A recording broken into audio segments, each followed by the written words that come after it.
Uh, we were defining the determinant, and it's really defined by these three key properties that someone smart dreamed up. And it's going to turn out all the other properties of determinants can be derived from these three properties.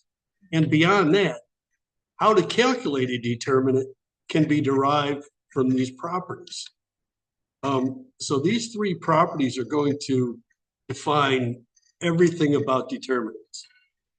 And we were going about deriving other properties from these three properties. You can read them. We derived, well, this is that third property explained again. If look at this top row. Think of these two guys as little row vectors, and they are. You add those. The result is this row vector. That's what we mean by a linear combination of a given row is the same linear combination of the determinants.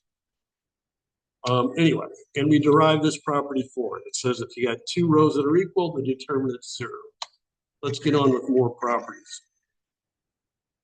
You add a multiple of one row to another, that leaves the determinant unchanged. That's one of our good old row operations. In fact, the workhorse of row operations.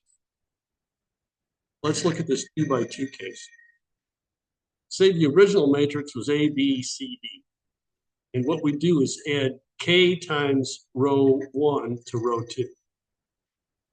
Well, by that third property, this bottom row can be broken up like this, see? This vector plus this vector equals this vector over here.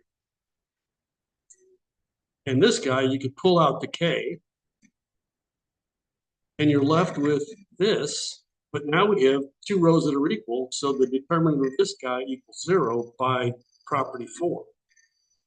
And you're left with the original matrix, the determinant of the original matrix.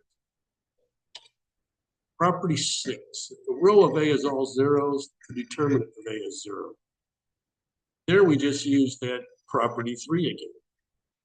You know, property 3 said this. If you multiply a given row by a given constant, it's the same as multiplying the original matrix by that constant. So let's just pick that constant equals 0. I get a row of all zeros here. That's like multiplying some original thing by 0. I'm going to get the 0 matrix.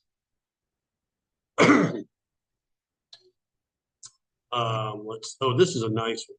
If A is triangular, then its determinant is just the product of the main diagonals. So you got a determinant or a matrix that looks like this, right? These little stars could be non-zeros.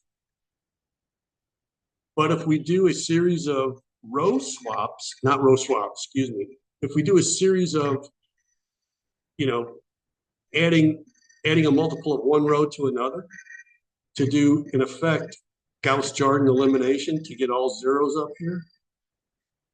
And for now, we'll assume none of these diagonal terms are 0. We'll cover the other case, property 8.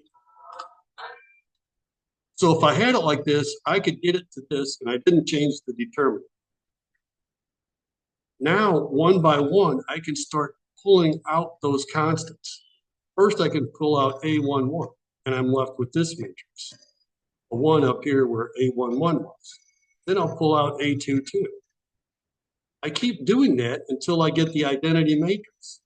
And this determinant is, well, this is the identity matrix inside, and its determinant is, by property 1, it is 1.